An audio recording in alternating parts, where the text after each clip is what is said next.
Wait, wait, wait. No, yo tenía que grabar. Hi, Emilia. No, yo tenía que grabar. Hi, Para que... Emilia. Okay. No, pero espérate. So, hi. Today I'm with a very special person to me. This is Santiago. Hi. He's a long distance friend from Bolivia, I am and welcome to be basically here. we are super connected because of philosophy. I think like philosophy is something that really boosted up our friendship because we used to have a lot of conversations and we still do. And I don't know, so there's some areas that we connect a lot, others that we disagree, but we're still here I talking about feel philosophy. that what you're saying is so true that it resonates to the deepest of my core. And I am grateful that you see reality and our relationship that way, because I really thought that we were more than just philosophizing, but it's beautiful to see how other people perceive you. So I'm glad to know that I'm here with you. Mm-hmm. So yeah, well, thank you for being here. So today I have like a general topic, but we can, go like surfing around the other topics that may or may not be present on our conversations. So obviously the main topic is skepticism. So I want to start first by asking, what do you think about skepticism? Do you think that is morally correct to be always a skeptic? Do I think it's morally correct to be a skeptic? Yeah. I want to digest that question by starting with morality. I feel that morality limits our perception of reality. Mm-hmm. Should would be taken off my dictionary. Should, the word should, is limiting our experience. Nothing should be a certain way. Everything is perfect as it is. Perfect. Perfect. Why? I feel that morality is what creates suffering. When we digest reality into both good and bad, we create a perception of what should be and what should not be. And when we create a one, no, yes, no, we are not leaving space for the maybe. Maybe is one of the most powerful words. Maybe. It can be. It may be. It is possible. Therefore, it is something like a portal. You create a way of being, but you're not sure if it's truly open yet. Then you open yourself up to that possibility by asking yourself, may I have? May I do? May I? You're not saying yes or no. You're opening yourself up to the possibility of it being true. Therefore, what I'm trying to say is, if I want to ask that question, I wouldn't say if it's morally correct or not. I would say, do you believe in skepticism?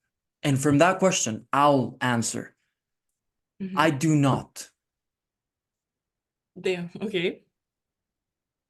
Why?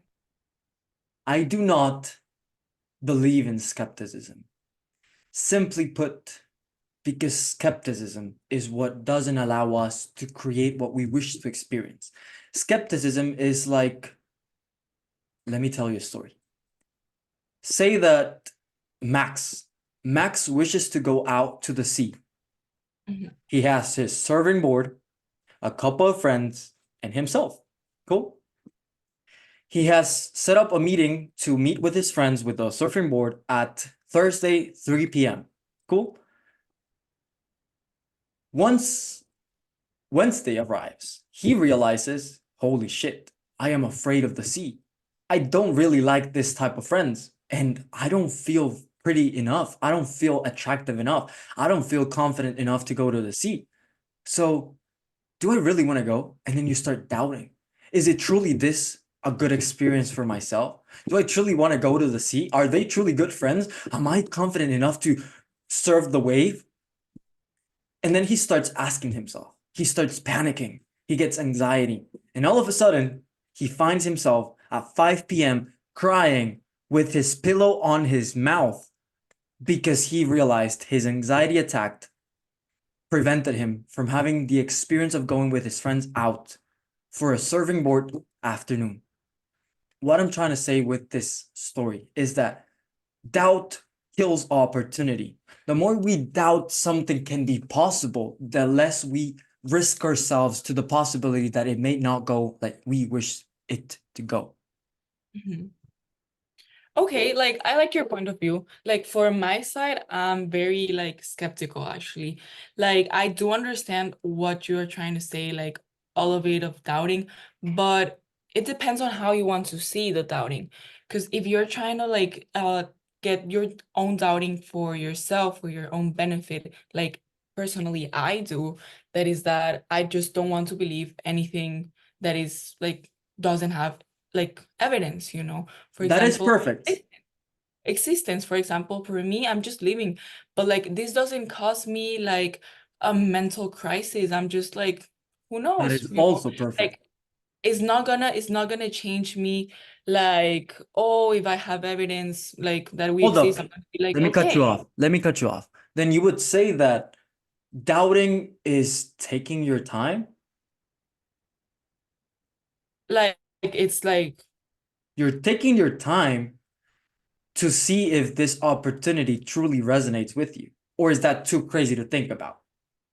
no, it's right. Like, for example, if I just like I'm doubting something, I'm gonna be like, okay, like I'm doubting something, like is I don't wanna leave my life with doubting, you know?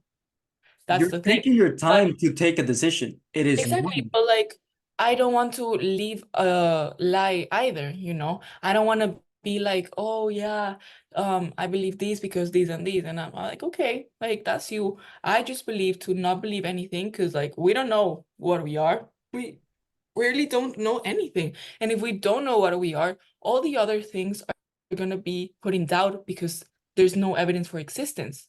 You know, you can be like, oh, but we're here. I'm like, okay, Then let me give you an no, you're analogy. not. Just think about this.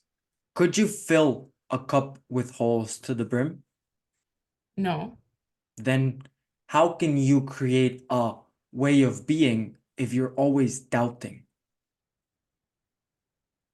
because exactly, it's not that I'm doubting. It's just that I'm like, I don't know. If you're You not know? safe in your own way of thinking, you're always going to create a hole that lets the water out, which But creates. that in another way is kind of like good because you're expanding your mind, you know? You're like actually forming your own reality, you know? Like there's this text that we read on my philosophy class that is Descartes' Meditations, and he was like, I want to start over. I literally want to everything, all the knowledge that I have will go to the trash right now, and I'm just gonna start over and build a foundation. And the only thing that he gathered basically was that, oh, I am I I think, think therefore therefore I I am. am. Exactly. So he was just like, okay, that's my foundation. That's all I need to know. But like at the end, like it's I kind want of to weird. challenge that because the problem with Descartes is that he didn't actually transcend it to the brim. What I'm trying to show you with the example that I gave you before is that there is levels to the levels, and reality is expansive to the ultimate absolute way. That means that Descartes said, I think, therefore I am. I rather say, I am. That's it. Why? Okay, but Because what are they? when you choose to be, there is no thought that can intervene with that being. Therefore, you don't need to think in order to know that you are. Simply being, breathing, existing, that is enough to know that you are. There is no skepticism in breathing. Or I want to ask you this. Do you ever doubt yourself to breathe? Do you ever go like, should I breathe right now? Should I breathe right now? Should I breathe right now? No. The only moment you're doing that is when you're unconscious, when you're so nervous that you're literally holding your breath. If you were so unconscious that you hold your breath, what would happen? So unconscious that I hold my breath, I would die. Exactly. But I'm gonna tell People you are something. afraid of dying. That's why they're afraid of accepting. The being is enough. Because Okay. when you simply are without doing, feeling, or thinking, you die pretty much every second. Every breath is a new way of experiencing yourself.